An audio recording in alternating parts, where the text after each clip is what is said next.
तो फ्रेंड्स, आज की कहानी मैं आप सभी के बीच गाजीपुर से लेकर आई हूँ, जहाँ की एक सच्ची घटना और वहीं का थाना लगता है नंदगंज। यहीं की यह घटना है और आप इस घटना को सुनने के बाद सोचने पर मजबूर हो जाएंगे कि आखिर एक 16 साल का लड़का इस घटना को कैसे अंजाम दे सकता है, वह भी एक लड़की के प्यार के चक्कर में। Hello friends, welcome back to my YouTube channel संगीता.रिंकू जी में आप सभी का फिर से एक बार स्वागत है। और आज मैं फिर से आप सभी के बीच हाजिर हूँ एक नई और सच्ची घटना के साथ। तो फ्रेंड्स, आज की कहानी शुरू करें उससे पहले अगर आप हमारे चैनल पर नए हैं तो प्लीज़ हमारे चैनल को सब्सक्राइब कर दीजिए और वीडियो पसंद आए तो लाइक कमेंट जरूर कीजिएगा। तो फ्रेंड्स, आज की कहानी शुरू होती है उत्तर प्रदेश का एक जिला लगता है गाजीपुर और यहीं का थाना पड़ता है नंदगंज और यहीं का एक गाँव है कुसमीगंज का एक इलाका पड़ता है खिलवा। यहीं का एक परिवार रहता है और इस परिवार में करीब एक लड़के ने जिसकी उम्र अभी 16 वर्ष की है, जिसका नाम है आशीष। 7 जुलाई 2024 को यह लड़का रात करीब 1 बजे जैसे ही अपने घर पर जाता है, वह देखता है कि अंधेरे में उसके पैर से कुछ चीज़ें टकरा जाती हैं। वह जैसे ही रोशनी में देखने की कोशिश करता है, वह लड़का यह देखता है कि उसके पिताजी जो है फर्श पर मृत पड़े हैं। इस बात से वह काफ़ी ज़्यादा शोर शराबा करने लगता है और इतना ज़्यादा वह चिल्लाने चीखने लगता है कि उसकी आवाज़ सुनकर आस पड़ोस के सभी लोग जो हैं इकट्ठा हो जाते हैं। दरअसल यह पूरी घटना जो है 7 जुलाई 2024 को रात के करीब 1 बजे की है, जहाँ की उस घर के मालिक जो कि एक लड़के के पिता थे, जिनका नाम था मुंशी यादव, और उनकी पत्नी जो कि देवंती यादव। यह मुंशी यादव जो थे, इनकी उम्र करीब 45 वर्ष की थी और उनकी पत्नी जो कि देवंती थी, इसकी उम्र करीब 40 वर्ष के आसपास थी। इन लोगों के 2 बेटे थे, जो इसमें पहला बेटा है इनका रामाशीष और दूसरा बेटा जो कि आशीष नाम का, इसकी उम्र करीब 16 वर्ष है। होता यह है कि यह लड़का ही अब आखिरी अपने घर की उम्मीद बच जाता है, क्योंकि इसमें इसके माँ बाप और इसके एक बड़े भाई की जो है हत्या कर दी जाती है। जैसा कि उस लड़के ने चीख पुकार कर गांव के या आस पड़ोस के सभी लोगों को अपने घर पर इकट्ठा कर लिया था। सभी लोग आते हैं और इन माँ, बेटे और पिता तीनों की जो है इतनी बेरहम तरीके से शरीर को देखकर वह लोग जो है घबरा जाते हैं कि आखिर इन लोगों के साथ इतनी बेरहमी से इन लोगों की हत्या कौन कर सकता है। तभी वह लोग जो है रातों ही रात, जो कि थाना लगता था नंदगंज, वहाँ के पुलिस वालों को वह लोग कॉल कर देते हैं और मौके पर पुलिस आ जाती है। जैसे ही 2 बजे रात को पुलिस आती है, आसपास सबसे पूछताछ किया जाता है और तीनों के शव को पुलिस जो है पोस्टमार्टम के लिए भेज देती है। तब दूसरे दिन सुबह ही उस गांव के चौराहे पर सब लोगों द्वारा जो है घेराव कर दिया जाता है। सभी लोग जो है इस बात की, जो मुंशी यादव थे इनके बड़े भाई, वह इस बात को लेकर चौराहे पर घेराव करते हैं कि आखिर इस घर में 3 व्यक्ति की हत्या हो गई है और कौन इसका जिम्मेदार है। अभी तक कुछ पता भी नहीं चल पाया था और ना ही इस मामले में पुलिस किसी को गिरफ्तार की थी। तभी सबसे पूछताछ करने के बाद जो उस घर का छोटा बेटा था, तो वह लड़का जो आशीष था, उससे अगर पुलिस पूछताछ करती तो वह बेचारा हर बात पर काफ़ी ज़ोर ज़ोर से रोने लगता था। तभी पुलिस ने उससे आराम से जब यह बात पूछने की कोशिश की कि इस हत्या की रात आखिर वह कहाँ था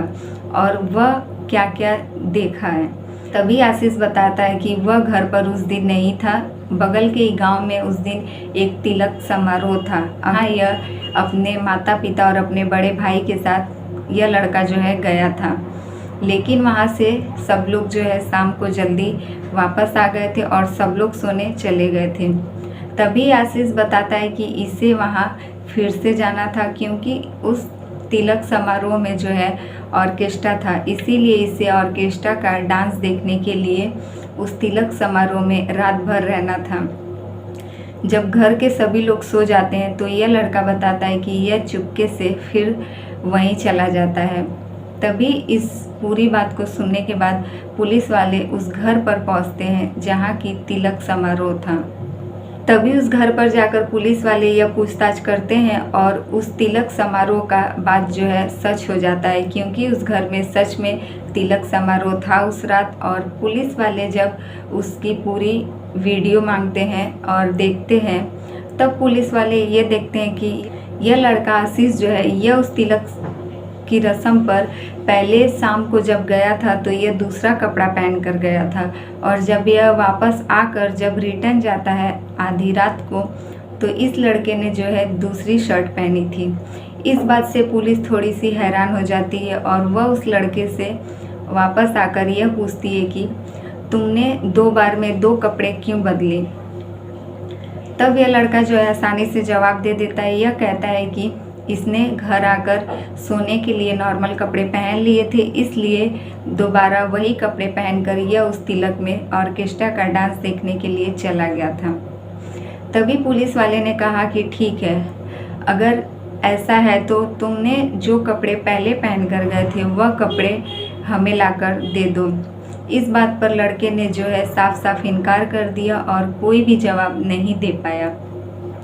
तब पुलिस की शक की पूरी निगाह जो थी इस लड़के पर ही पड़ती है और वह लोग उसे थाने ले जाकर जब सख्ती से पूछताछ करते हैं, तब इस लड़के ने पूरी कहानी बता दी।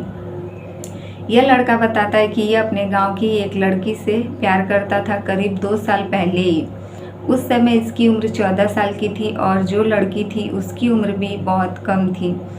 यह बात इसने अपने घर वालों को बताया था और यह कह रहा था उसी से शादी करने के लिए, लेकिन इसके पिता जो है इस बात से साफ मना कर देते हैं कि आखिर एक ही गांव में और अपने ही गांव की लड़की से शादी नहीं हो सकता, इसलिए तुम जो हो उस लड़की को भूल जाओ। लेकिन इस बात पर यह लड़का नहीं मानता है और यह उस लड़की के साथ काफ़ी दिनों से रिलेशनशिप में रहता ही है। लेकिन जैसे ही इसे लगता है कि अब इसके घर वाले नहीं मानेंगे, इसके माता पिता और इसके बड़े भाई, तभी यह एक दिन जो है बाजार से एक जो घास करने वाली हाथ से, जिससे कि गांव में सभी लोग करते हैं, उसे खुरपी वह मार्केट से खरीद कर लाता है और उसे इतनी ज़्यादा धार दिलवा कर लाया रहता है कि यह अपने माँ के ऊपर पहले उसी खुरपी से वार कर देता है और उसकी माँ कुछ सोच समझ पाती या चीखती चिल्लाती उससे पहले ही उनकी मौके पर मौत हो जाती है। तभी वह दूसरे कमरे में अपने पिता के पास जाता है, जहाँ पहले बार से पिता जो है बचने की कोशिश करते हैं और चीखने चिल्लाने की कोशिश करते हैं, लेकिन यह दूसरे बार में अपने पिता को भी ख़त्म कर देता है। तब इसने अपने भाई पर पहला वार किया, जिससे कि वह बेचारा अपने गले को पकड़कर घर से बाहर निकलने की कोशिश किया और जैसे ही थोड़ी दूर पर गया वह बेचारा वहीं पर गिर पड़ता है, जिससे यह लड़का वापस जाता है और अपने बड़े भाई के ऊपर फिर से उसी हथियार से वार कर देता है, जिससे कि उस बेचारे की भी मौके पर मौत हो जाती है। इन तीनों की हत्या करने के बाद यह लड़का जो है कपड़े बदलता है और वापस उसी तिलक के समारोह में शामिल होने के लिए चला जाता है। उसे लगता है कि मैं इन सब से बच जाऊंगा, लेकिन उसे यह नहीं पता था कि पुलिस जो है उस तक भी पहुंच जाएगी। तो फ्रेंड्स, यही रही आज की कहानी अच्छी लगे तो प्लीज़ हमारी वीडियो को लाइक कमेंट जरूर कीजिएगा और हमारे चैनल पर नए हैं तो प्लीज़ हमारे चैनल को सब्सक्राइब कर दीजिए। फिर मिलेंगे आपसे ऐसी दूसरी सच्ची घटना के साथ। तो फ्रेंड्स, आज की कहानी में आप देख सकते हैं एक लड़का जिसकी उम्र अभी 16 वर्ष की है और यह लड़का अपनी गर्लफ्रेंड से शादी करने के लिए अपने घर वालों को मनाने के लिए प्रस्ताव रखा था, लेकिन जब उसके घर वाले नहीं माने तो इस लड़के ने बिना कुछ सोचे समझे अपने माता पिता और अपने बड़े भाई की हत्या कर दी। हालांकि वह लड़का अब पुलिस की गिरफ्त में है